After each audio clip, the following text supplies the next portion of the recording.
Eu sempre acredito que, quando a gente vem para a igreja, a gente tem que vir com uma expectativa. O que é expectativa? De uma coisa boa. Quando você vai no campo e o seu time jogar, você vai, vou lá que meu time vai perder. Você vai, não vai. A gente sempre vai com a expectativa que ele vai ganhar. Mesmo sendo um time ruim, a gente está torcendo para ele ganhar. E aqui na igreja tem que ser a mesma coisa. Você tem que sair da sua casa com a expectativa que você vai ouvir Deus falando com você. Não é um pastor, não é... É Deus falando com você. Você está na casa dele, ele vai falar com você. E antes da gente dar a palavra, eu queria dizer, eu estava num encontro ontem, e hoje é um estudo sobre Apocalipse, que é o livro da Revelação, e a gente sabe que a gente não sabe quase nada. Cada hora que a gente lê, a gente vai aprendendo, né? E tem vários exemplos. Aí eu achei um exemplo muito interessante para contar para vocês, porque a gente às vezes cobra muito das pessoas, né? E esse pastor está dando curso, ele falou assim que lá em Israel tem uns rabinos. Os rabinos são pessoas assim, tem muita autoridade, manda isso, manda aquilo, sabe? E quando o menino às vezes não está procedendo bem, a mãe fala assim: você faz isso, eu vou te levar no rabino. Então o rabino vai e chama atenção, corrige, né? E tinha um menino que estava comendo doce demais. Ele estava comendo muito doce, a mãe dele: para de comer doce, você está comendo doce demais, você está engordando muito comendo doce. E o menino só comendo doce. Ela falou: vou te levar no rabino. E o menino continuou comendo doce. Um dia ela pegou e levou ele no rabino. Aí chegou no rabino e falou: ô rabino, eu queria que você falasse com ele para eu poder parar de comer doce. Aí o rabino olhou para ela e falou assim: volta daqui 1 mês. Não, rabino, é só você falar com ele para ele parar. Ele falou: volta daqui 1 mês. Aí ela ficou relutante, demorar para marcar, né? Então tá. Aí passou 1 mês, ela voltou. Aí ela chegou e falou: ô rabino, então, o senhor vai falar com ele agora? Vou falar. Ele falou: menino, para de comer doce. Aí a mulher falou assim: ah, rabino, por que o senhor não falou isso 1 mês atrás, que eu vim aqui para o senhor falar isso? Ele falou assim: porque 1 mês atrás eu também estava comendo muito doce. Então, ele teve que parar de comer doce para poder falar para o menino parar de comer doce. O que eu estou falando com o senhor? Não pode falar, a gente não pode falar aqui uma coisa se você não estiver vivendo essa coisa. Se você não estiver vivendo, não adianta, a gente não vai sair nada, mas se você estiver vivendo o que você está falando, vai acontecer. Então, a gente, o exemplo não é só exemplo de falar. O ato é muito mais importante que falar. Então, a gente tem que sentir isso, amém? E quando a gente vem no culto, eu fico pensando assim, né? A gente, às vezes, é assim, bate palma assim, desanimado. Mas não é o desanimado, é porque a gente está assim por dentro. Agora, quando você vem com a expectativa de que Deus vai te falar, você já vem bem animado, e pulando, e vibrando. E mesmo se a palavra não for boa, entre aspas, são as palavras boas, palavra ruim, não interessa, gente. Se você veio para adorar a Deus, se você veio para conversar com Deus, mesmo que a palavra seja muito ruim, Deus vai tocar no seu coração. Amém? Vamos ler então Lucas, Evangelho de Lucas,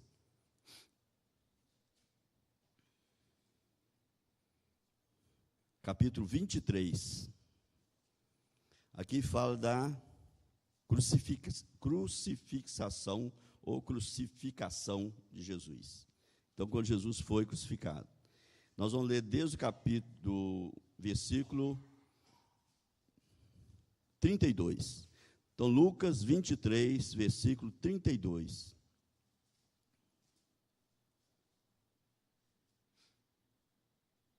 Quem achou diz glória a Deus. Amém. 2 outros homens, ambos criminosos, também foram levados com ele para serem executados. Quando chegaram ao lugar chamado Caveira, ou Gólgota, ali o crucificaram com os criminosos, um à sua direita e outro à sua esquerda. Jesus disse: Pai, perdoa-lhes, porque não sabem o que estão fazendo. Então eles dividiram as roupas dele, tirando sortes. O povo ficou observando, as autoridades ridicularizavam, dizendo: salvou os outros, salve-se a si mesmo, se és o Cristo de Deus, o escolhido. Os soldados, aproximando-se, também zombavam dele, oferecendo vinagre. Diziam: se você é o rei dos judeus, salve-se a si mesmo. Havia uma inscrição acima dele que dizia: este é o rei dos judeus. Um dos criminosos que ali estava dependurado lançava-lhe insultos. Você não é o Cristo? Salve-se a si mesmo e a nós. Mas o outro criminoso repreendeu, dizendo: você não teme a Deus, nem estando sob a mesma sentença? Nós estamos sendo punidos com justiça, porque estamos recebendo o que os nossos atos merecem. Mas este homem não cometeu nenhum mal. Então ele disse: Jesus, lembra-te de mim quando entrares no teu reino. Jesus respondeu: eu garanto, hoje você estará comigo no paraíso. Amém? Feche seus olhos só um pouquinho e tenta imaginar, né, aquela cena. Você já deve ter visto algum filme, mas imagina mais profundo ainda. Jesus sendo levado para ser crucificado, depois de ter sido açoitado, depois de ter colocado nele uma coroa de espinho. Ele vai levando a cruz, alguém ajuda a levar a cruz. Eles batem aqueles pregos nas mãos dele, aqueles cravos, uns 30 centímetros, nos pés, amarram ele ali, baixa aquela cruz, ele todo sangrando, todo deformado com tanto sofrimento, tanto suplício. E ali ele está ali quase morrendo. E as pessoas ainda ridicularizam, ainda riem dele, e falam assim: mas você não é o rei, você não é o Cristo, desce daí. Então imagina, vai imaginando essa cena, e aquele lugar ali cheio de gente, uns achando engraçado, os soldados às vezes até rindo, uns chorando. João estava ali perto, né, vendo aquele sofrimento, as mulheres. Aí você imagina, Jesus está ali, e ele fala com Deus, com o Pai, para perdoar aqueles que estavam fazendo aquilo com ele, porque eles não sabiam o que estavam fazendo. E mais à frente, um dos ladrões briga, xinga, fala: se você é Cristo mesmo, desce da cruz, faz a gente descer também. Mas o outro ladrão, como diz o pastor, não existe bom ladrão, o outro ladrão era ruim também. Mas o outro ladrão chegou e falou assim: você não está entendendo, nós merecemos isso, nós estamos passando. Mas ele não fez nada de errado. E aquele ladrão olha para Jesus, no último minuto da vida dele. Ele vai e fala com Jesus: Senhor, lembra de mim quando entrares no teu reino. E Jesus, morrendo, quase dando o último suspiro, ainda fala: eu garanto, hoje mesmo estarás comigo no paraíso. Amém? Ainda de olhos fechados, imagina. Aquele ladrão podia ter sido o ladrão que entrou na sua casa, que pôs revólver na sua testa, o ladrão que matou uma pessoa que você gostava, e estava lá pregado na cruz, ele ia para o inferno. Mas na hora que ele olhou para Jesus e clamou por Jesus, Jesus não lembrou de nada que ele tinha feito de errado. Jesus simplesmente disse: hoje você estará comigo no paraíso. Porque Jesus viu o coração daquele ladrão. Eu quero dizer uma coisa: Jesus vê o seu coração, não é o que você está fazendo por fora. Jesus vê o seu coração. É isso que eu gostaria que a gente entendesse hoje. Você pode ser uma pessoa muito boa, bacana, mas Jesus vê o seu coração. Ele vê o meu coração. Ele sabe de tudo que acontece no nosso coração. Amém? Então a gente aprendeu muita coisa, né? Não dá para falar tudo, nós ficamos lá ontem e hoje. Mas uma coisa que eu aprendi é o seguinte, que as igrejas hoje estão falando de tudo. Estão falando de: você está com um problema no emprego? Vai na igreja. Está precisando de dinheiro? Vai na igreja. Precisando de casa própria? Vou na igreja. Precisando de cura? Vou na igreja. Precisando de casamento? Vou na igreja. Está com problema? Vou na igreja. Que Deus vai resolver o seu problema.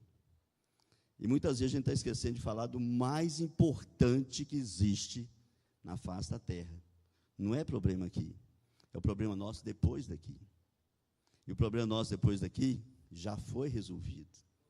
Jesus já levou sobre si todas as nossas iniquidades, todos os nossos pecados, o que nós devíamos, como foi cantado, Jesus rasgou a célula que era contra nós.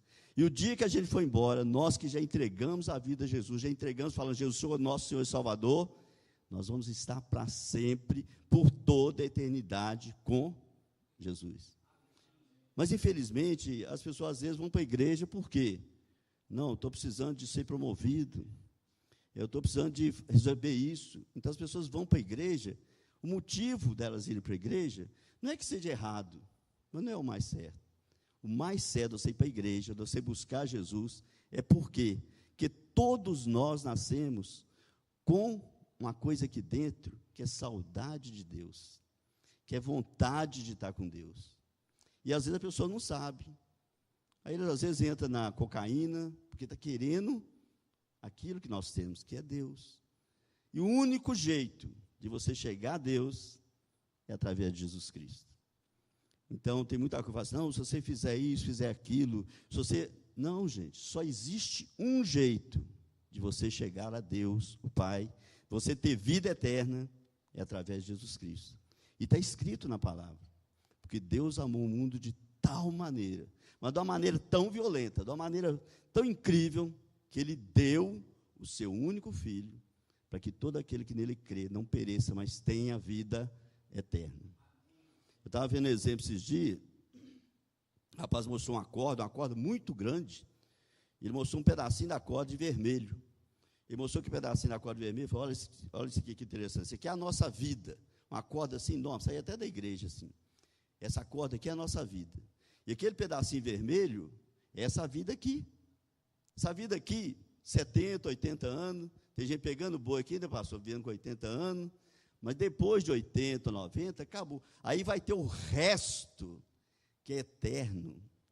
E a gente muitas vezes só fica preocupadinho com esses vermelhinhos aqui. Não, gente.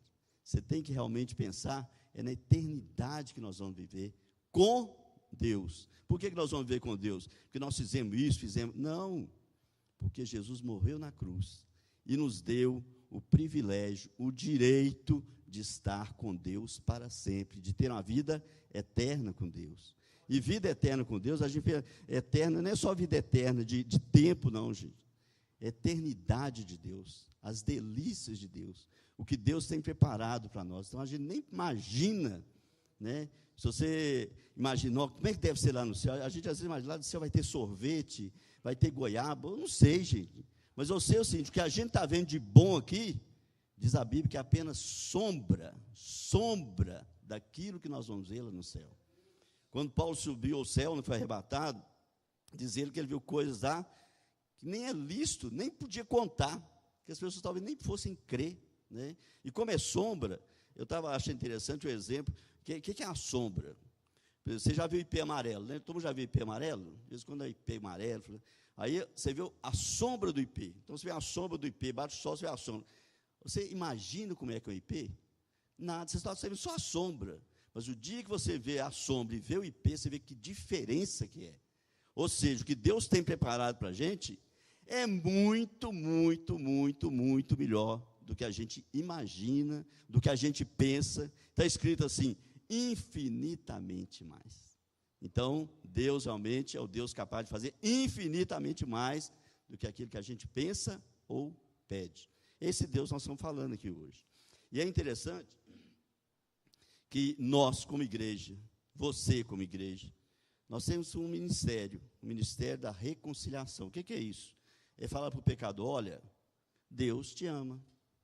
Deus te ama, Ele te salvou naquela cruz, Ele mandou Jesus morrer na cruz para te salvar.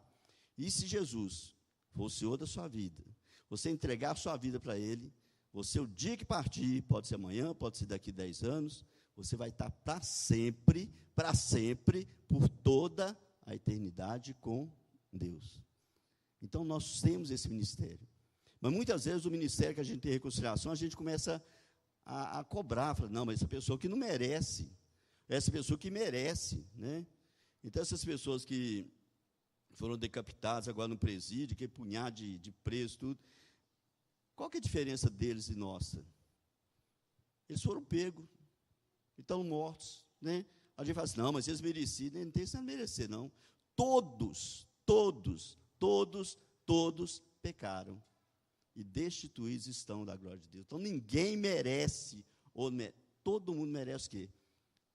Perdição, merece punição, mas Jesus veio e levou sobre si as nossas transgressões, e pagou as nossas transgressões, tanto eles como nós. Se não for Jesus, não tem jeito. Então, Jesus é a solução. Mas o que acontece muito? A gente muitas vezes complica. Então, o que nós temos de fazer? Nós temos de falar para a pessoa: olha, Jesus te ama, Deus te ama, mandou Jesus para morrer na cruz, ele morreu no seu lugar. Se você entregar a sua vida para Jesus, não é aceitar Jesus, gente. Aceitar Jesus todo mundo aceita, para dizer a verdade. Ah, você quer Jesus? Todo mundo quer. Entregar a vida para Jesus e falar assim: Jesus, o Senhor vai ser Senhor da minha vida. Eu não vou fazer o que eu quero, eu vou fazer o que o Senhor está querendo que eu faça. Aí você se torna realmente um filho de Deus. E você tem o direito de ter a vida eterna. Quanto tempo a gente demora para falar isso para uma pessoa? Talvez 3 minutos, 5 minutos, 10 minutos. Então você tem que orar, e Deus vai te abençoar, e você vai falar com essa pessoa que você encontrou, às vezes, durante 3 minutos. Aí você conversa com ela, fala com ela. Ela pode gostar, pode não gostar, isso não é problema seu. O problema é que o Espírito Santo está mandando, a gente tem que fazer. Nós fazemos parte do ministério. Qual ministério? Do louvor? Não. Ministério da reconciliação. Então, nós temos uma missão de falar para as pessoas. Agora, é fácil isso? Às vezes não é. A gente na Donepa, a gente faz jantares, né?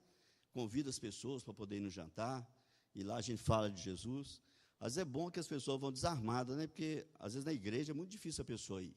Quando a pessoa vai à igreja, ele já vai armado, é difícil ele ir, né? Pode ir em qualquer lugar, mas ele sempre arranja uma desculpa, mas quando é no jantar, às vezes consegue, mas não precisa ser. Eu estava vendo, esse pastor, ele é interessante, ele vai nas fábricas, nas construções civis, e vai lá e pega 10 minutos do almoço, né, daquele intervalo, e fala o que Jesus fez na cruz. Então, em 10 minutos, ele consegue falar o que Jesus fez, que Deus nos ama, nós estávamos perdidos, a gente estava todo mundo condenado para o inferno, mas Deus mandou Jesus morrer na cruz, pagou os nossos pecados, e nós estamos salvos. Basta que a gente confie nisso, creia nisso, entregue a vida para Jesus. E diz ele que ele estava uma vez lá parece que no Piauí, e foram no laticínio. E dentro do laticínio eles tinham 15 minutos para poder pregar para os empregados do laticínio. Então aqui as pessoas mexendo com leite e tudo, e ele chegou a 15 minutos que eles tinham de café. Aí alguém falou: não, você pode, tem 15 minutos para falar o que vocês têm que falar. Aí entrou ele, a equipe dele, aí eles começaram a falar de Jesus, desse plano de salvação, que às vezes nem conhece o plano de salvação. A pessoa vem para a igreja e acha que igreja é oba-oba, igreja é curar.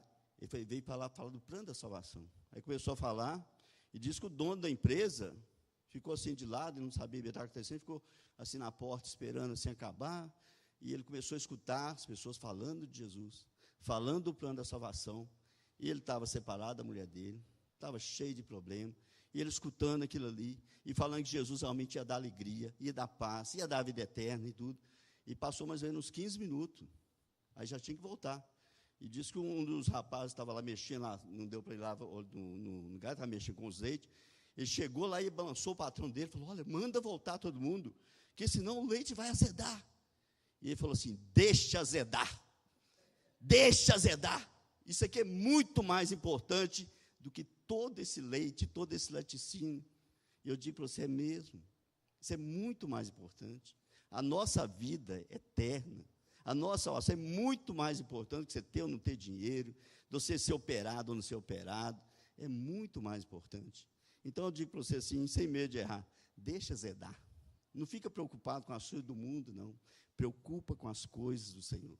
Preocupa, e é a preocupação de fazer, não é de ficar preocupado, não, que Jesus não quer que você fique preocupado, mas se ocupe com as coisas de Deus, porque está escrito: buscai em primeiro lugar o reino de Deus e a sua justiça, e as outras coisas, gente, as outras coisas é muito pouco, serão acrescentadas, e depois nós ainda teremos uma vida eterna com o nosso Deus. Isso é bom demais da conta.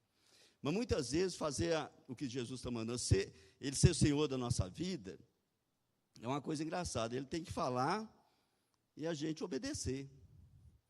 E tem muitas coisas que Jesus fala com a gente, fala: não, isso aí eu não faço, não. Não, isso aí não, quer dizer, então ele não é Senhor da sua vida.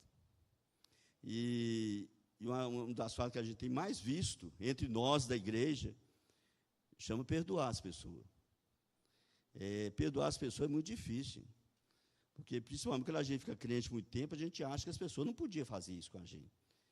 Mas Jesus, é só você ver o que ele fez aqui, né? As pessoas batendo prego no pé dele, na mão dele, ele falando para Deus, perdoa. E aquele ladrão que estava ali, roubou, deve ter matado tudo, conversou com ele, e ele falou para o ladrão, quer dizer, a gente tem que ter esse mesmo sentimento. E o Cláudio passou, quando ele converteu muitos anos atrás, ele tinha uma fábrica, e ele fechou a fábrica. Ele falou assim, não tinha jeito, ou ele ficava com a fábrica, ou ele ficava com a palavra, de ler a palavra, de ensinar a palavra, de buscar a Deus. Então ele viu que não tinha jeito. Então ele teve que fechar a fábrica. E é interessante, né, que quando ele casou com a mulher dele, ele era pobre. Então ninguém queria que ele casasse com ela. Não casa com ele não, porque ele é pobre, e não sei o quê, e não tinha muito estudo, e tudo. Mas depois que ele casou, ele arrumou um negócio lá na fábrica de madeira, e começou a ficar rico. Aí todo mundo gostou dele. Não, ele é bacana mesmo, hein? Não, cara, e ficou até bonito. Você vê como é que é engraçado? As pessoas julgam a gente, é por isso, né? Então, ele ficou rico, aí a família gostou dele, todo mundo achou que foi um bom casamento. Mas depois que ele aceitou Jesus, então ele escolheu fechar a fábrica e fazer a obra de Deus. E todo mundo fica escandalizado, né? Que isso? Não pode? E como é que você vai fazer um trem desse e tal? Mas ele tinha decidido. Ele tinha orado e acabou. E ele saiu. E quando ele saiu, então ele começou a pregar para um, pregar para outro, pregar para a família, e a família dele foi convertendo. Mas tinha um cunhado dele que era inimigo dele. Não gostava dele, nem falava o nome dele na hora que estava conversando a família, nem falava o nome dele. Por que esse cunhado era inimigo dele? Porque esse rapaz devia para o Cláudio. Então, você entendeu como é que é interessante? Não era o Cláudio que devia para ele, não. Ele devia para o Cláudio. Então, para não pagar a dívida, ele ficou inimigo dele. Aí você fica inimigo dele, acabou, não precisa pagar a dívida, é mais ou menos assim, né? Eu não sei se acontece com você, mas a pessoa te pede emprestado, você empresta, depois a pessoa vira a cara para você. Não quer mais encontrar com você, não é engraçado? Aí você vai numa festa, fulano, vai, eu não vou não. Aí fica com raiva de você, porque você emprestou. Isso é engraçado, o rapaz tinha raiva dele, ódio dele, porque devia ele. E o Cláudio converteu e estava orando pela família, e Deus falou com ele assim, agora você vai lá perdoar o seu cunhado, esse rapaz devia ele.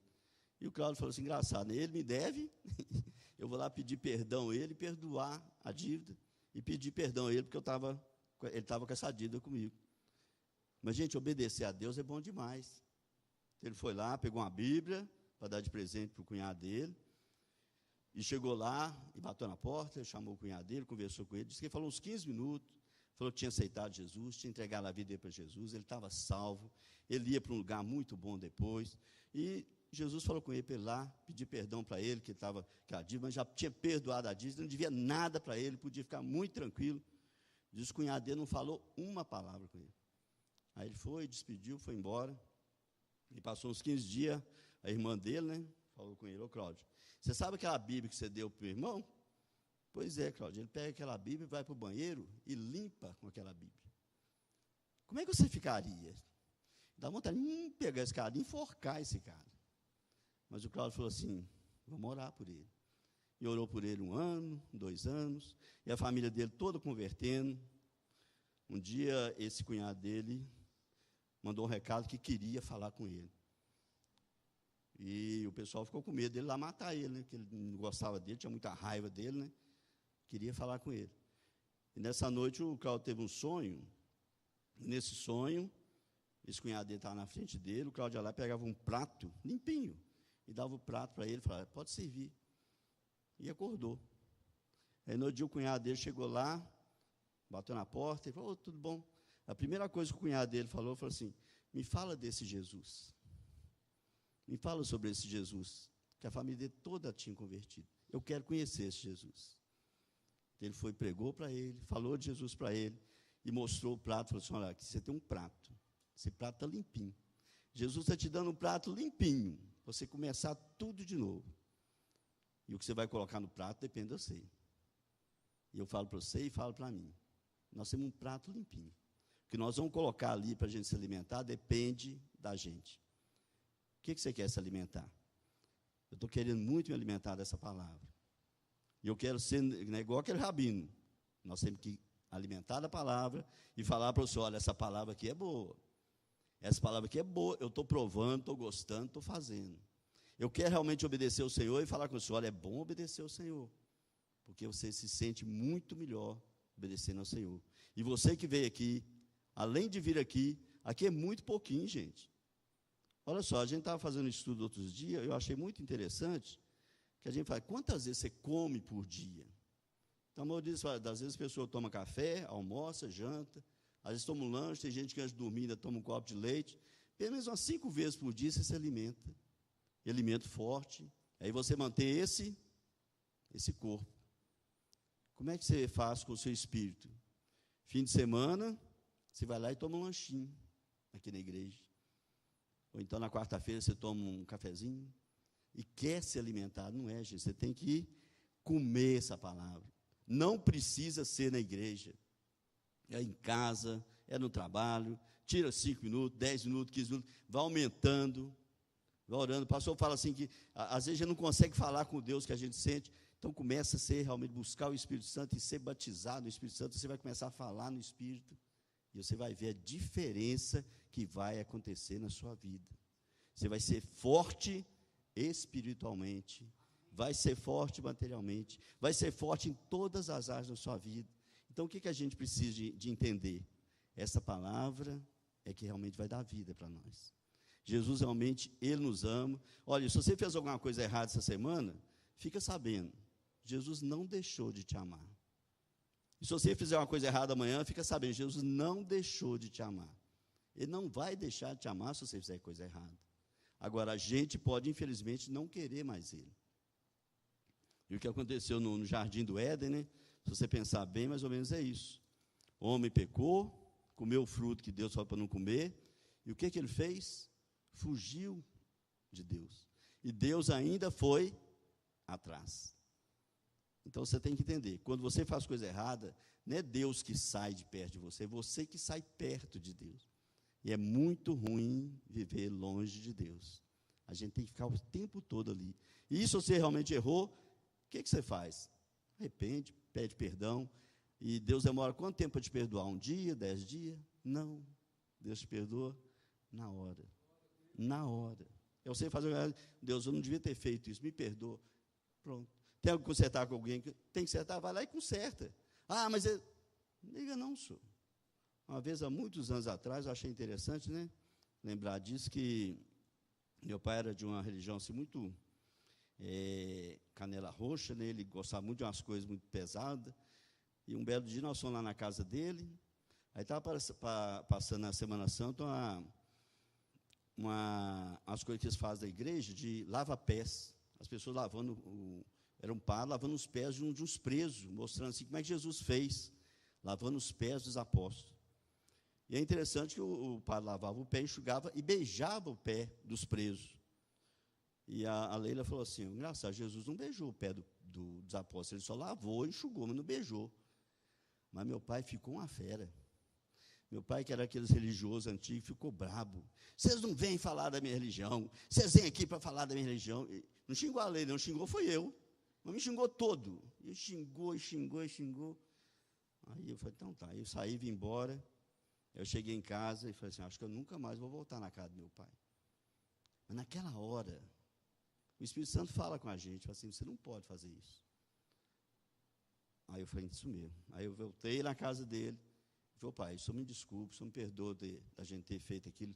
Me xingou mais uma meia hora. Aí eu vim embora. E fiquei bem, sabe, eu fiquei bem. Eu podia ter xingado mais de uma hora, não tinha importância. Eu tinha de fazer, eu fiz. Eu fui lá e pedi perdão. Ele é uma coisa que eu nem tinha feito, mas como é bom. Hoje meu pai foi para a glória. Um dia nós vamos encontrar lá em cima, porque ele já aceitou Jesus e depois ele morreu. Ele faria 100 anos esse ano, esse ano passado, mas já está na glória. Mas talvez aquele dia, se eu não tivesse voltado, talvez a gente tivesse até morrido aí, sei lá, ele tivesse morrido, a gente tivesse de mal, ele não teria conhecido o Senhor, não teria sido salvo. Então, pensa bem, essa vidinha aqui é um pedacinho desse tamanho, comparando com o que tem para nós na eternidade. E a eternidade não tem fim. Então, em nome de Jesus, não pare de pregar o evangelho. Não pare de falar para as pessoas, olha, Deus te ama e Jesus te salvou naquela cruz. Jesus deu a vida por você naquela cruz. E mesmo se a pessoa estiver, às vezes, no último momento lá, e vai falar assim, mas será que é? Igual aquele ladrão.